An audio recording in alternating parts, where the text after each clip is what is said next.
We all know the love and affection that these two have for one another, but that's not why I'm speaking tonight. What is the biggest testimony, in my opinion, is the people that come far and wide at this table tonight. We got people from New Jersey, we got people from Florida, we got people from Ohio, Mobile, Alabama, Alaska. The list goes, Ohio, the list goes on and on. And I think that is truly a testimony to the love that these people bring to this table tonight. And that's why we were all here. I appreciate everybody that's here tonight. Thank you very much.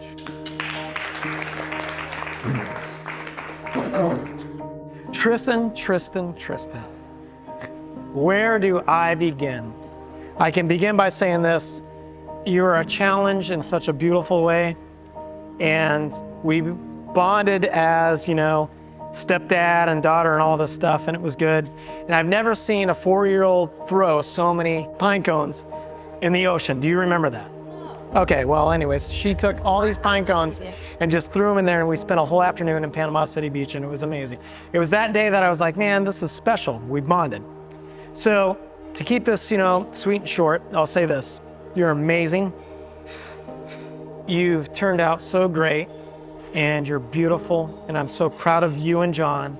And I can't thank you enough for being a part of my life, and I hope you're grateful for me being part of your life. And you're so smart. And we all know you got all those things from me. I'm kidding. You got your smarts from your mom. Your mom, you got all that stuff.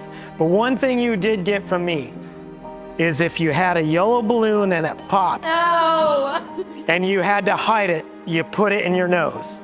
That's one thing you got from me, so you wouldn't get in trouble. But everything being said, I love you very much, and I'm very proud. And John, when I first met you, I was like, damn, you're tall. And then I'm like, okay, cool, it's just a high school thing. And then, later on life goes, and I saw him again after all these years. I'm like, damn, you got taller. He's a giraffe. How does this happen?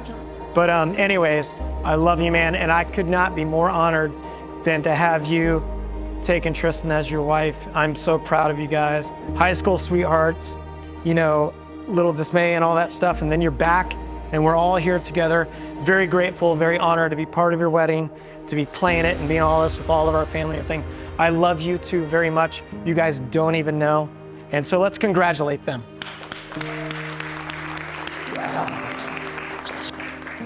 But first, I just want to say congratulations to John and Tristan. I was able to come down with my wife and my parents last year and celebrate your engagement. And we just want to say we wish you nothing but the best. John, you're like my little brother. You're my first cousin. You were playing with Toy Story toys. I was always told, go play with Michael. I got to go with you.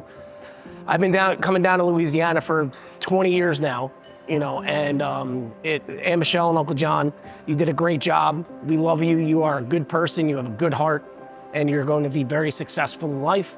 Tristan, he is your problem now. All 6'4" of them. I mean, we're cousins, but he got the height and the hair and the looks. But he is all of your problem. But I know you're going to make sure that he is going to be a good person, hopefully a good father, and have a good family. So congratulations and cheers.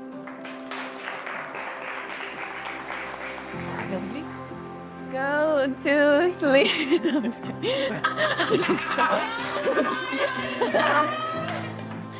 For those of you who don't know, Tristan was the first person to hold me.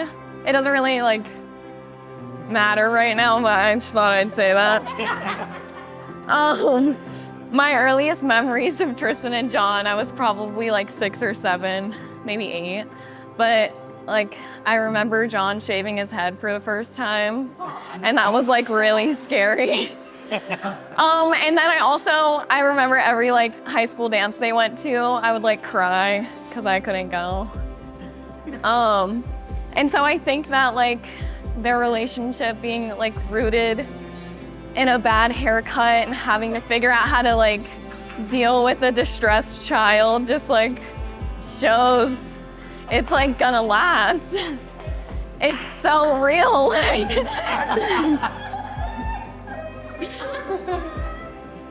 I remember when they got back together and Tristan came home from Houston and she just I don't know, if you know Tristan, she just gets like these looks on her faces. And she was like, I'm moving into a house. And I was like, are you moving in with a boy? And she didn't even like say anything. She just like looked at me and I was like, are you moving in with John? And I like didn't even like, I had no idea that they started talking again. Let me read this, hold on. Oh, and then she had to tell mom and I was like, okay, good luck.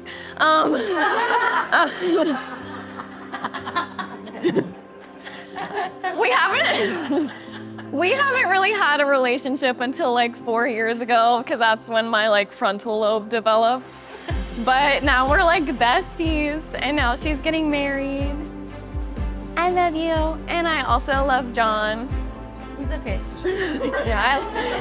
No, you're great. I love you. You're gonna be a great husband and a great brother-in-law and I love you. Aww. And yeah.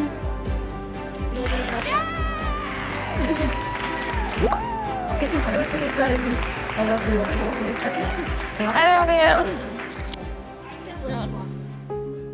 Well, for anybody who doesn't know me, I'm Ralphie. So we met in 2019, right before COVID. And then I met John Michael. And well, I love Tristan, and then John's just obsessed with me, so we're here. Getting to know you guys the past few years has been incredible. Knowing the younger versions of you two and the older as we develop as young adults together. And then also meeting both of your families has been incredible the past year or so. Seeing where you both come from and what made you you the past few years has been incredible. And I'm so honored that you guys asked me to be your officiant and be here today. So thank you guys and congratulations. I christened this kid. I knew it was a mistake when it started. I had him, it was tough. Never really listened. He paid attention. And as he grew up, I said, well, he's gonna be big, so maybe we could throw him a ball or something and threw him a football, hit him in the forehead. So I said, well, maybe you should play the drums or something in the band because you're not gonna, so he did. And then he said he was going to LSU and he wanted to be an anesthesiologist. And I said to him, yep, I said to him, that is the perfect profession for you because your mother has been putting people to sleep for years. But seriously, you turned into a fine young man. I knew you when you were going out with Tristan the first time, and when I heard she came back, I said, poor girl. She had a shot to escape, and she came back. I wish you... Yes, thank you. I wish you all the luck, love, and happiness in the world. And may your first child be a masculine child. God bless you. Leading up to the wedding, a lot of people asked if I was nervous, and they were all very surprised when I said no. I didn't see what there was to be nervous about. All I could say is that I'm just excited. I found my best friend, I found my forever music festival partner, my horror movie watcher, someone who will let me bring home a random reptile and not bat an eye, the person who has stayed by my side even when I've made it very difficult at times. The person that I can be my genuine self and true self around. I don't need to be nervous because I haven't been more sure about something in my entire life. I know that if I'm having a bad day or I'm just drained, just seeing you instantly recharges my battery. I know I don't always make it easy, and life itself is not always going to be easy. I promise to strive every day to be better than I was the last day, and I promise to love you to the end of time and more.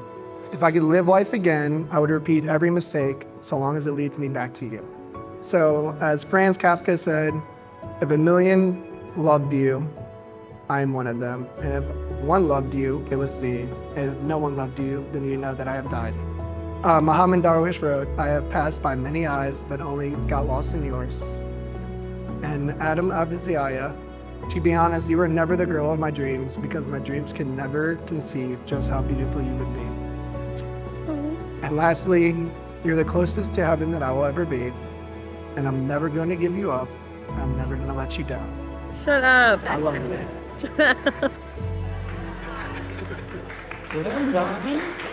Well, you had it. Told you I'd do it.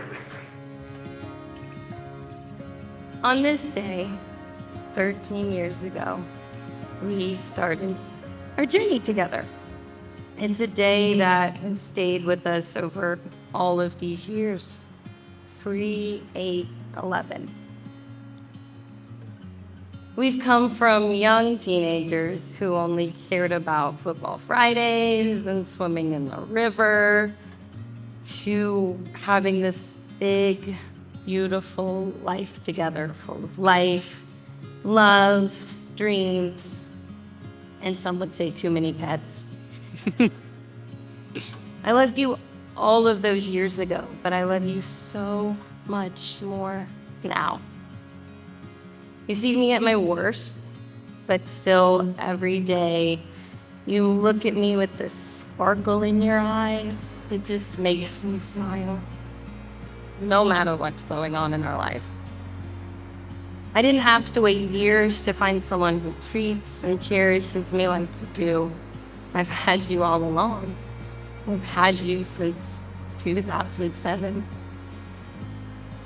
You care so deeply for everything and for everyone around you. You make me strive to be better, to love better, and to care more, to be nicer. I promise to always make time for you, to make time for us. I promise to always support your dreams in any way that I can. I promise to help you when you need it, and to take the space when you need it. I promise to listen to you, to try to have patience. I promise to be your music festival buddy in any state or country. I promise to never say no to another pet within reason. No spiders. And I promise during the hard times to think back to the joy that we have shared over the last 13 years and to find any way possible to bring that back. You are my favorite person in the world. And today our lives really begin. Happiness led us back to each other after a long time. No matter where we were in life, I have always felt safe with you. And I promise to always be a safe place for you. I love you. It's always been you. Damn it. Whew.